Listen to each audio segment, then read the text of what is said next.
Vice President JD Vance now says xenophobia is totally cool. He's kind of saying the quiet part out loud.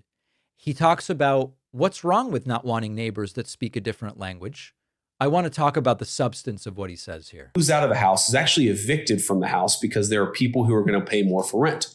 And then what happens is 20 people move into a 3-bedroom house, 20 people from a totally different culture, totally different ways of interacting.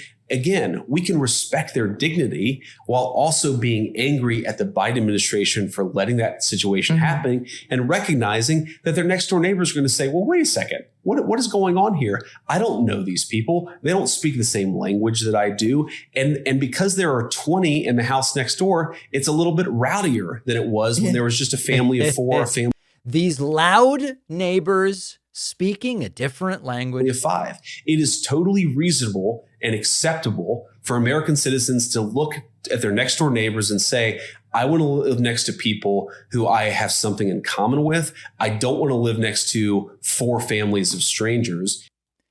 Do you all remember that JD Vance's wife, Usha Vance, was born to an immigrant family who presumably at some points spoke a different language at home? Her parents were some of the people speaking another language next door. My family was a family speaking a different language next door.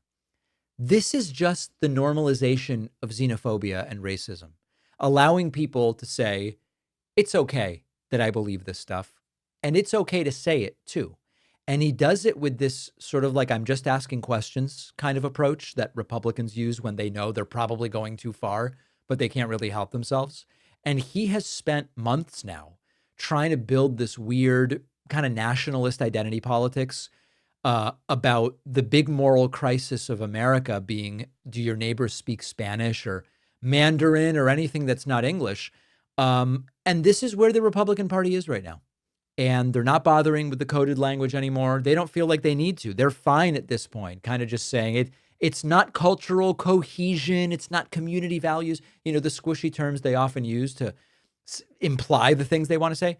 They are now just fine saying it's totally normal and respectable not to want neighbors who speak a different language. Direct quote from the Vice President of the United States. You know, when we go back to the start of MAGA and Trumpism, I have long believed, and I think that this still holds true, that Trump didn't create new racists or xenophobes or homophobes. To a degree, even from people, LGBT people who know Trump, they go, I don't think the guy is personally homophobic. He's using all of this different stuff to try to get ahead politically. It doesn't make it any better. But the point is, I believe what Trump really achieved is disinhibiting people.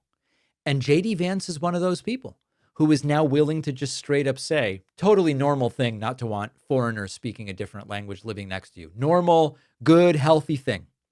And the defense has become much more pointed because they've calculated, probably correctly, that there's no downside to saying this stuff. And I don't think there really has been a downside for them. Let me know what you think. Leave me a comment. Make sure to share this video and hit that subscribe button. Help us get to those 4 million. Can you believe that? 4 million YouTube subscribers. Appreciate you watching. Stick around for this next video. And don't forget to hit subscribe so you actually see our uploads. You can also catch the full podcast on Spotify and Apple Podcasts.